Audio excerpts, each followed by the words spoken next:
Students pitch के ऊपर हमारे पास एक प्रॉब्लम है। इसमें हम ये देखेंगे कि कौन से जो हमारे पास फ्रीक्वेंसीज हैं उनमें से किस फ्रीक्वेंसी की पिच ज्यादा होती है। आप किस तरह बता सकते हैं वेवलेंथ किसका डिफरेंट होगा, किसका लॉन्गेस्ट होगा, किसका लोएस्ट होगा। ये चीजें हम यहाँ पर कंपेयर करेंगे स्टेटमेंट दे के प्रॉब्लम की। Here are the frequencies of 4 sounds. 4 मुख्तलिफ साउंड्स हैं हमारे पास। उनमें से एक की जो फ्रीक्वेंसी है वो आपको नजर आ रही है 400 हर्ट्स। फर्स्ट साउंड की फ्रीक्वेंसी ये है। सेकंड की है 150 हर्ट्स। थर्ड की है 500 हर्ट्स। और फोर्थ साउंड की फ्रीक्वेंसी है 200 हर्ट्स। आपने क्या बताना है, विच sound has the highest pitch. इनमें से किस साउंड की पिच सबसे ज्यादा है एंड लॉन्गेस्ट वेवलेंथ, और वेवलेंथ किसकी सबसे ज्यादा है। चूंकि ये इसमें स्पीड ऑफ साउंड की जिक्र नहीं है तो हम एस्यूम कर लेते हैं कि लेट्स सपोज जो साउंड वेव्स है वो एयर में ट्रेवल कर रहे हैं, एयर में ट्रेवल कर रहे हैं। और हम जानते हैं कि एयर में स्पीड ऑफ साउंड जो है, अगर हम अप्रोक्सीमेट वैल्यूज की देखें तो वो है 333 मीटर्स पर सेकंड। सो देखिए एक जनरल हमारे पास फार्मूला है जिसकी मदद से हम वेवलेंथ और फ्रीक्वेंसीज को कंपेयर कर सकते हैं। v is equal to f lambda. और अगर हमने लेमडा की कैलकुलेशन करनी हो लेमडा की, सो वो आ जाएगी lambda is equal to v divided by f। इसका मतलब ये है कि अगर v आपके पास कांस्टेंट है 333, देखिए सब साउंड्स के लिए, इसके लिए, इसके लिए, इसके लिए और इसके लिए, इनकी सब की स्पीड जो है वो यही है। तो इसका मतलब ये है कि कौन कौन सी चीजें चेंज हो रही है। अगर स्पीड यही है तो इसका मतलब ये है कि फ्रीक्वेंसी और वेवलेंथ जो है वो चेंज हो रही है। अगर फ्रीक्वेंसी कम हो रही है तो वेवलेंथ इंक्रीज होगा, फ्रीक्वेंसी अगर इंक्रीज हो रही है तो वेवलेंथ डिक्रीज होगा। अब देखिए यहां से तो हम वेवलेंथ बता सकते हैं कि जिसकी फ्रीक्वेंसी सबसे ज्यादा हो उसका वेवलेंथ सबसे कम होगा। इसका मतलब ये है कि अगर आप यहां पर देखें इसकी फ्रीक्वेंसी सबसे ज्यादा है तो हम कह सकते हैं कि जो फ्रीक्वेंसी जिसकी है 500 हर्ट्स, 500 हर्ट्स, इसका वेवलेंथ क्या होगा।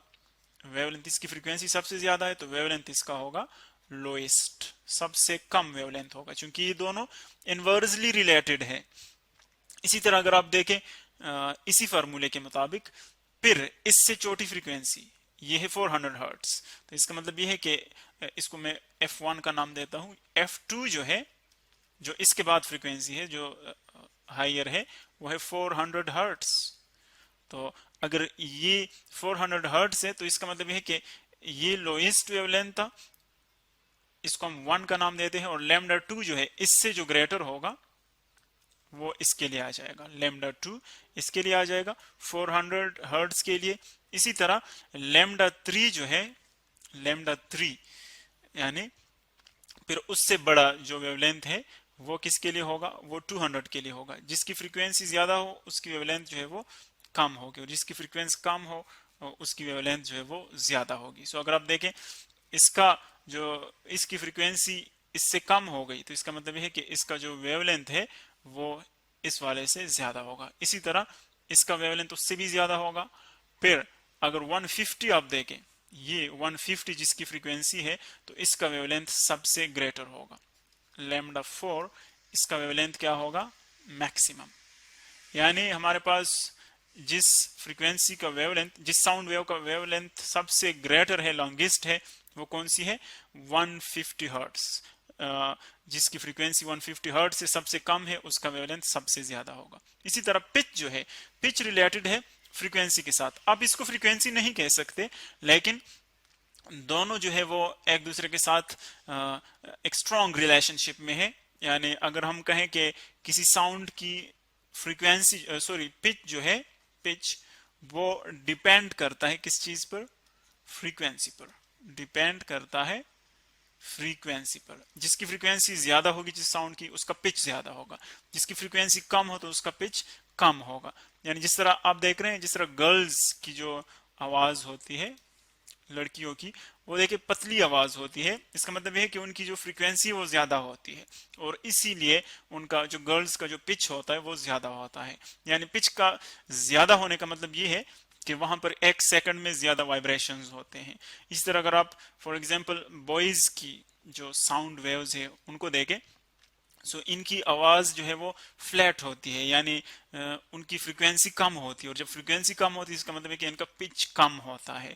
तो हम कह सकते हैं कि अगर हाइयर फ्रीक्वेंसी है तो हाइयर पिच होगा, लोअर फ्रीक्वेंसी है तो लोअर पिच होगा। सो हम इजीली यहां पर देख सकते हैं कि सबसे हाइयर फ्रीक्वेंसी कौन सी है, वो है सी का, सी, ये सबसे हाइयर फ्रीक्वेंसी है, इसीलिए इसका जो पिच होगा, पिच वो हाइयर होगा, हाईएस्ट, शॉर्टली हम इसके साथ लिख भी सकते हैं, इसका हाईएस्ट पिच होगा। यानी इन चारों में जो हाईएस्ट पिच है वो सबसे हाईएस्ट फ्रीक्वेंसी वाले साउंड का होगा, और फिर इससे इसके बाद जो पिच है वो इसका ग्रेटर होगा, फिर उसके बाद इसका पिच होगा, और सबसे जो कम पिच होगा वो बी नंबर का होगा 150 हर्ट्ज का, क्योंकि उसकी फ्रीक्वेंसी जो है वो सबसे कम है।